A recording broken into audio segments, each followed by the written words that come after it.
Bank Indonesia berencana akan meluncurkan dua instrumen baru untuk penempatan devisa hasil ekspor sumber daya alam demi mendukung kebijakan pemerintah. Instrumen ini dirancang untuk memudahkan eksportir dalam menempatkan dan memanfaatkan DHE melalui perbankan. Bank Indonesia berencana akan meluncurkan dua instrumen baru untuk penempatan devisa hasil ekspor sumber daya alam demi mendukung kebijakan pemerintah. Deputi Gubernur Senior BI Destri Damayanti menjelaskan bahwa kedua instrumen yang akan digunakan adalah Sekuritas Valuta Asing BI atau SVBI dan Sukuk Valuta Asing BI atau SUVBI. Destri memastikan kebijakan tersebut nantinya akan memperkuat pengelolaan DHE SDA secara lebih optimal melalui bank. Ia menegaskan bahwa instrumen ini dirancang untuk memudahkan eksportir dalam menempatkan dan memanfaatkan DHE melalui perbankan. Kebijakan ini juga menjadi bagian dari upaya memaksimalkan bauran kebijakan dan operasi pasar yang diharapkan akan meningkatkan ketahanan nilai tukar rupiah. Kemudian juga penguatan operasi moneter yang disampaikan oleh Pak Gubernur tadi, di mana itu juga akan kami optimalkan, bukan saja nanti dalam rangka merespon pada saat dikeluarkannya aturan terkait dengan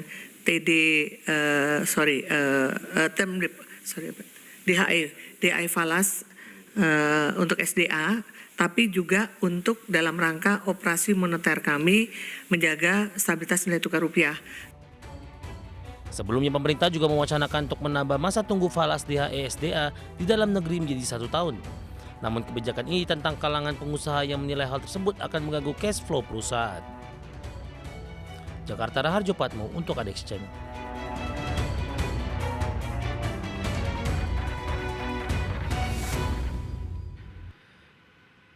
Ya, pemirsa, untuk membahas tema kita kali ini, uji konsistensi implementasi dari kebijakan devisa hasil ekspor, kita sudah tersambung melalui Zoom bersama dengan Bapak David Sumual.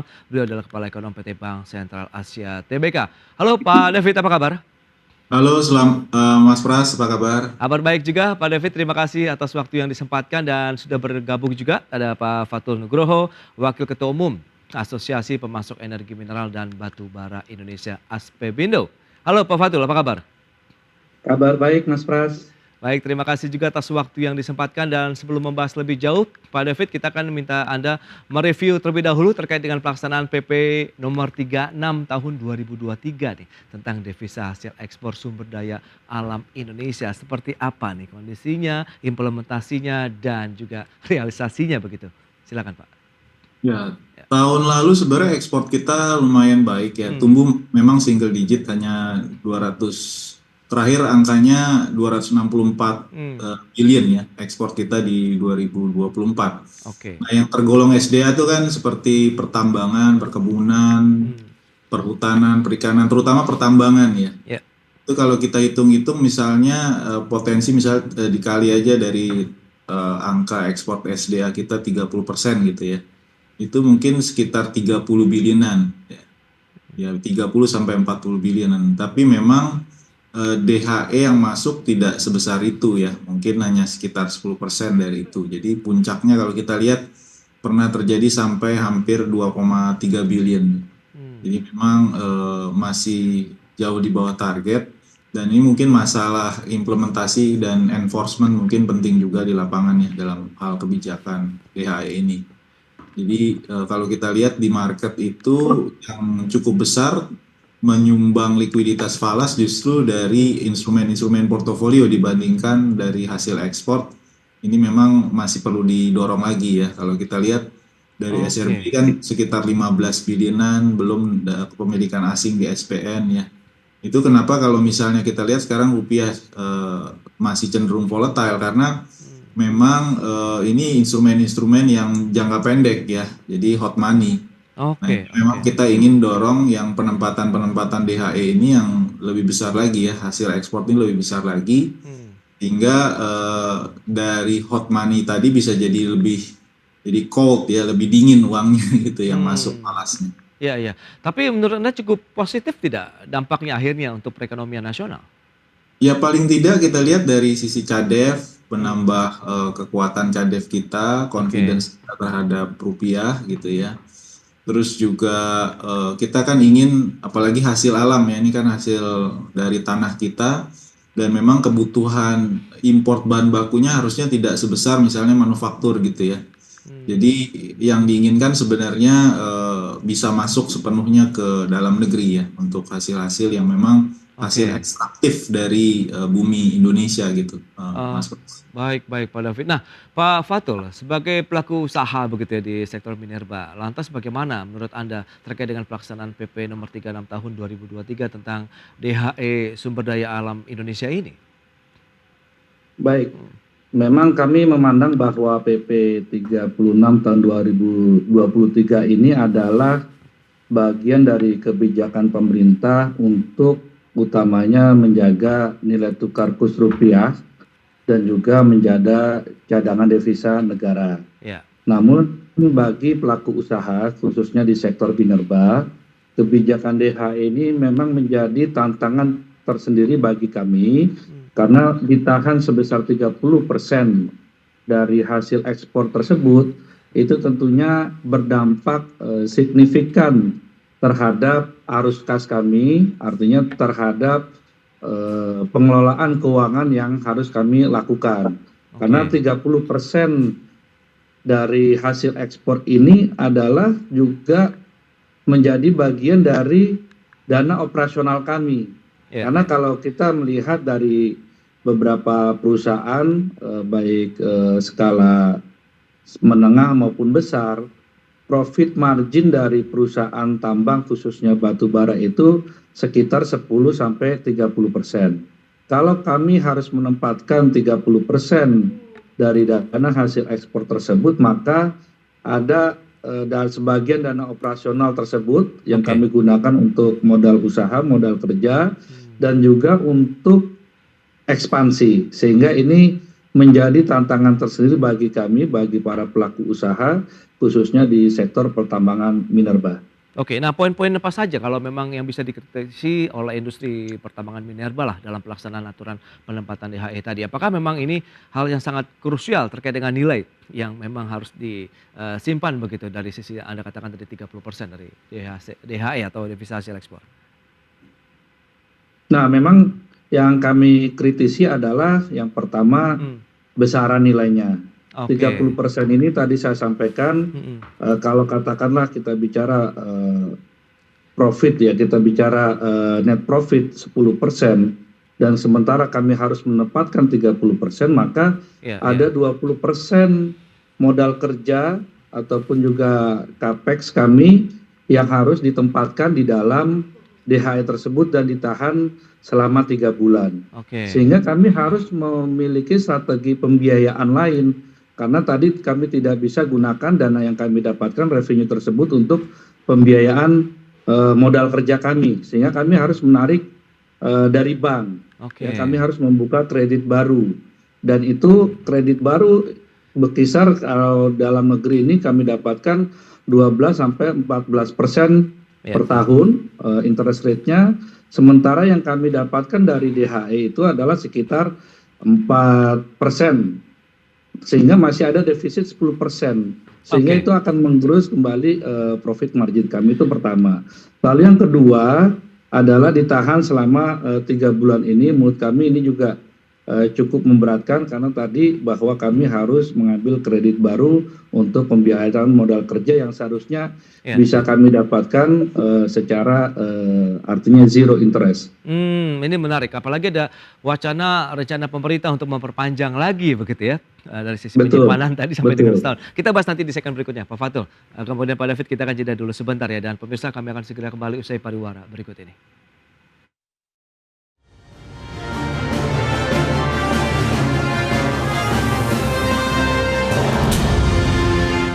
Ya, Anda masih menyaksikan Market Review. Pemirsa, berikut ini kembali kami sampaikan data untuk Anda terkait dengan eksportasi batu bara Indonesia. Seperti apa pergerakannya dari tahun 2020 sampai dengan 2024. Seperti yang bisa Anda saksikan di layar televisi Anda, ini trennya terus menunjukkan angka naik begitu ya untuk eksportasi batu bara Indonesia.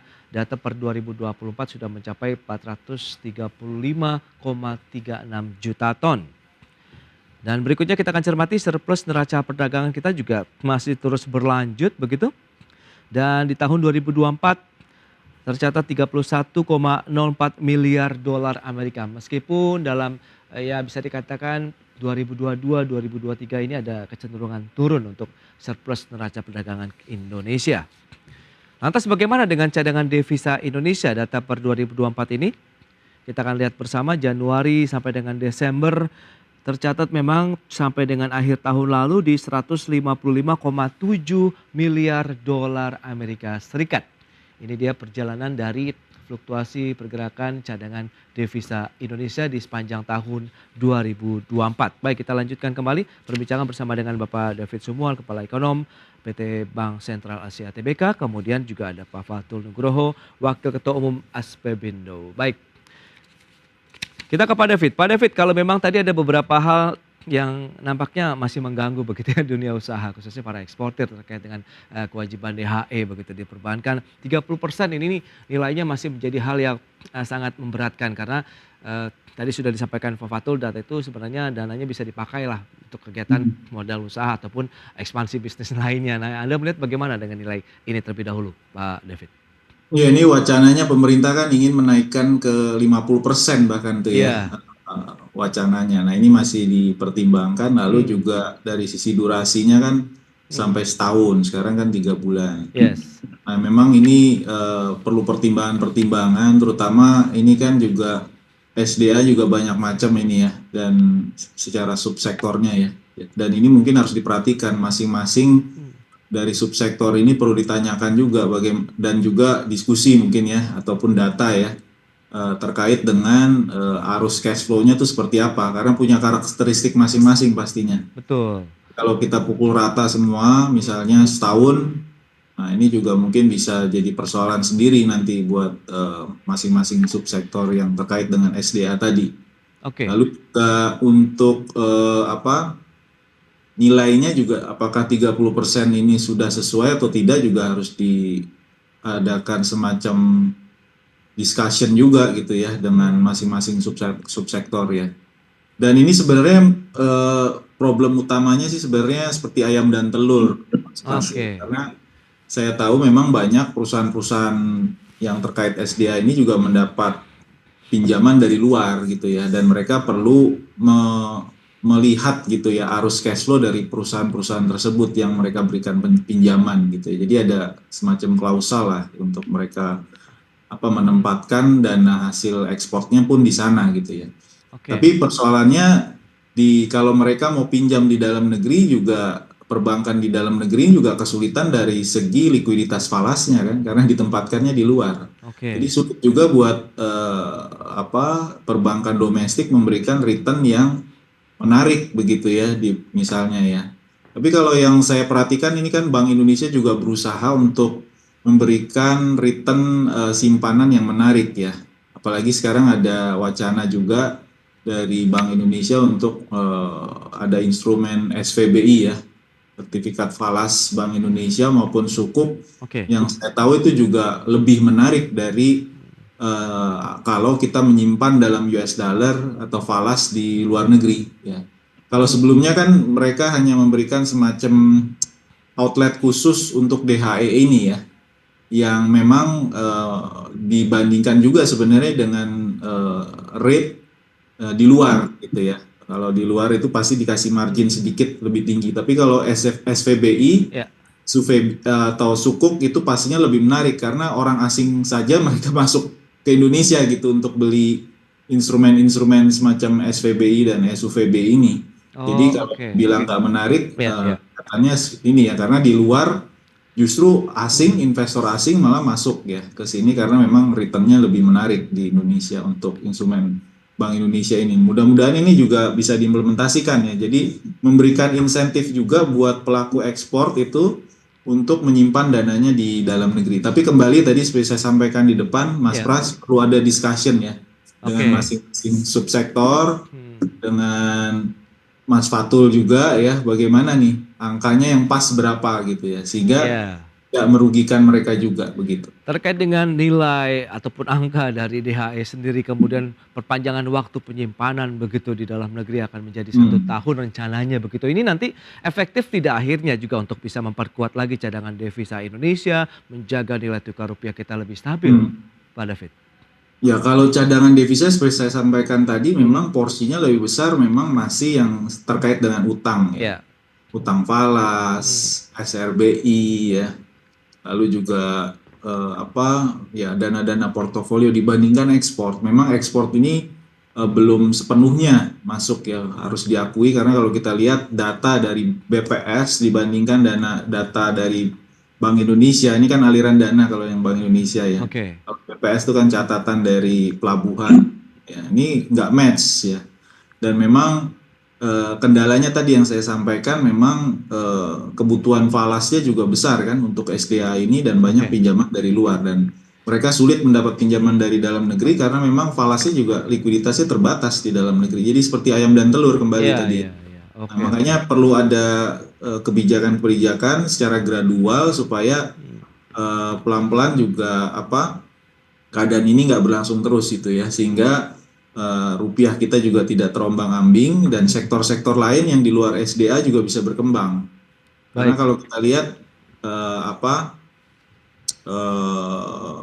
kalau kurs terlalu volatile ini sangat merugikan juga banyak sektor lain ya, terutama manufaktur ya. Barang-barang manufaktur kita kan jadi sulit bersaing begitu kalau misalnya rupiahnya juga terombang-ambing gitu, tidak ada kepastian. Pak David. Nah, Pak Fatul, lantas bagaimana Anda menyikapi dengan 30% saja? Anda tadi sudah mengutarakan ada ya keberatan lah dengan nilai yang seperti itu. Kemudian nanti ada durasi yang diperpanjang. Lantas bagaimana nanti sikap apa yang juga akan diambil oleh pelaku usaha? Ya, memang sebelum diberlakukannya PPDHE tahun 2023 itu, kami dari asosiasi bersama APBI juga sudah bersuara kepada pemerintah bahwa besarannya itu jangan sampai 30%. Karena memang kami ini sebagai pelaku usaha, pemerintah ini adalah sebagai pembina kami tidak bisa memang serta-merta menolak kebijakan yang sudah ditetapkan. Kami sebagai pelaku usaha harus tetap comply. Nah, terkait dengan besarannya tersebut, kami mengusulkan dalam revisi PP yang akan terbit informasinya di minggu depan, dan sepertinya sudah final kalau dari perkataan Pak Menko Airlangga, kami mengusulkan besarannya maksimal di 15% untuk nilai DHE yang ditahan. Kemudian juga jangka waktunya jangan juga sampai 1 tahun. Kami menganggap 3 bulan itu sudah cukup, sehingga kami ada ruang fiskal bagi perusahaan ini untuk mengelola arus kas kami. Karena sekali lagi, kalau kami ditahan sampai 30%, maka itu akan berdampak terhadap dana operasional pertambangan kami, dan juga tentunya akan berdampak terhadap rencana ekspansi perusahaan. Tadi di infografis disampaikan bahwa memang ekspor kita ini terus meningkat dari tahun ke tahun, dan bahkan 2025 juga diproyeksikan akan lebih tinggi lagi. Secara produksi diperkirakan sampai 900 juta ton. Namun sekali lagi bahwa ini juga terkait dengan harga batu bara yang cenderung menurun. Hari ini saya melihat kebijakan DHE sepertinya masih melihat bahwa harga batu bara ini seperti tahun 2022 yang mencapai $400 per metrik ton. Padahal hari ini tinggal $120, artinya ada penurunan sekitar 60% dari all time high yang lalu. Jadi sekali lagi kami berharap pelaku usaha di sektor pertambangan ini, khususnya minerba, juga jangan terlalu banyak regulasi. Kami memandang sepertinya di sektor pertambangan ini menjadi over-regulated. Selain kami di tahun lalu juga dibebani dengan kenaikan tarif royalti, kemudian tahun ini juga tentunya akan naik terhadap PPN, walaupun memang belum diberlakukan di sektor pertambangan, tetapi sepertinya lambat laun akan diberlakukan, akan menjadi berat lagi bagi operasional keuangan perusahaan. Nah, Pak Fatul, misalnya memang ini menjadi suatu kebijakan yang diberlakukan, kemudian adakah insentif yang diharapkan dari pelaku industri pertambangan Minerba terkait dengan adanya revisi kewajiban DHE nanti? Sehingga nanti ada Ya, win-win memang solution gitu. betul.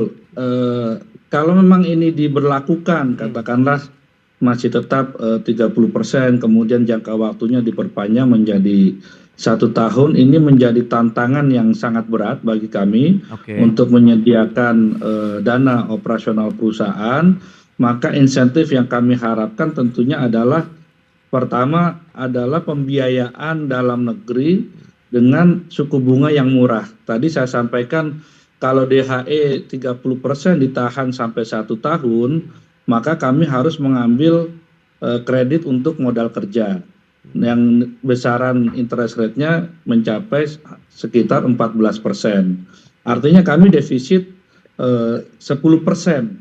Maka kalau pemerintah bisa menyediakan dana modal kerja untuk sektor pertambangan ini, katakanlah mungkin, saya nggak tahu apakah bisa di bawah 10%, sehingga kami minusnya tidak terlalu banyak untuk menutupi DHE kami yang ditahan di perbankan dalam negeri yang tidak bisa kami gunakan untuk operasional. Itu yang pertama. Artinya Oke. kredit dengan interest rate yang murah. Yang berikutnya tentunya insentif-insentif fiskal, baik pajak maupun PNBP. Kami berharap royalti ini bisa diturunkan kembali ya sesuai dengan GAR-nya. Menurut kami untuk low and coal sampai medium itu perlu diturunkan menjadi seperti semula. Yang ketiga menurut kami yang perlu diberikan oleh pemerintah adalah ease of doing business, perizinan-perizinan di sektor minerba secara khususnya ini bisa menjadi lebih simpel sehingga kami bisa beroperasi lebih cepat dan lebih mudah lagi. Baik. Demikian. Oke, nah Pak David, lantas proyeksi Anda terkait dengan bagaimana implementasi regulasi dari devisa hasil ekspor ini di tahun 2025 dengan mungkin nanti adanya perubahan di sana akan cukup optimal begitu nantinya untuk tadi ada cadangan devisa, kemudian ini juga ada yang menguntungkan juga bagi dunia usaha.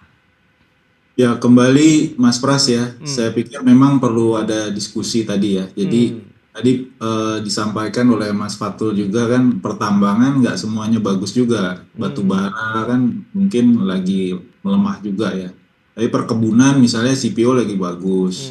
Kehutanan, perikanan ini kan yang termasuk SDA utamanya itu ya. Pertambangan, perkebunan, kehutanan, perikanan dan itu masih banyak turunannya.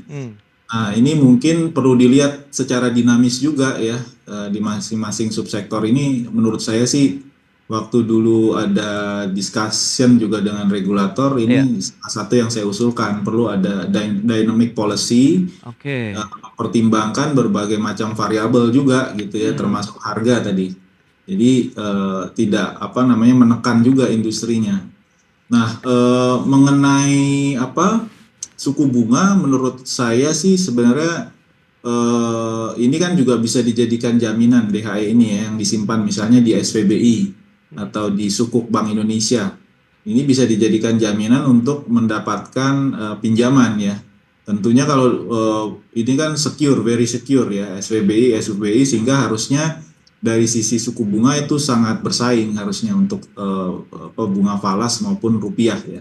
Jadi ini bunga spesial sih karena memang dari sisi kolateralnya ini sangat solid gitu. Oke, tapi tidak akan kontraproduktif Pak David dengan kebijakan DHE sendiri kalau kita bicara mengenai instrumen investasi lain begitu yang bisa dimanfaatkan. Ya ini daripada disimpan di luar kan lebih baik tetap disimpan di dalam negeri ya. Jadi secara likuiditas falas juga membantu gitu. Karena kalau kita mendapat tekanan yang akhirnya kena juga ekonomi kita, Mas Pras. Kita udah mengalami berkali-kali masalah dalam perekonomian kita yang kena dampak ya bukan hanya sektor SDA saja nanti yang kena, tapi semuanya. Jadi kita udah beberapa kali masalah. Jadi kalau kita lihat sih perlu ada discussion dan memang ini kebijakan yang sebenarnya juga sudah dilakukan lama sekali oleh banyak negara ya. Kalau kita lihat di ASEAN, di Thailand, di Malaysia, bahkan lebih strict lagi kalau mereka ya. Kalau di beberapa negara seperti di China itu tidak boleh import misalnya barang kalau tidak ekspor gitu ya. Ini lebih strict lagi bahkan di Tiongkok ya. Jadi memang ini juga demi ekonomi kita yang sustainable juga ke depannya. Ya itu dia Pak David, semoga ada win-win solution begitu ya, antara kebijakan pemerintah, dunia usaha dan juga mungkin masyarakat yang akan merasakan dampaknya terkait dengan kegiatan perekonomian nasional begitu, apalagi mengingat ini di pekan depan begitu kebijakan ini akan dirilis oleh pemerintah. Baik Pak David, Pak Fatul, terima kasih banyak ini atas waktu sharing dan juga update yang diberikan kepada pemirsa pada hari ini. Selamat melanjutkan aktivitas Anda kembali, salam sehat dan sampai berjumpa lagi Pak David, Pak Fatul. Terima kasih. Ya. Baik, terima kasih. Ya pemirsa, 1 jam sudah saya menemani Anda dalam Market Review dan perbarui terus informasi Anda hanya di IDX Channel, your trustworthy and comprehensive investment reference. Karena urusan masa depan harus terdepan, aku investor saham. Saya Prasetyo Wibowo beserta seluruh kerabat kerja yang bertugas pamit undur diri. Terima kasih, sampai jumpa.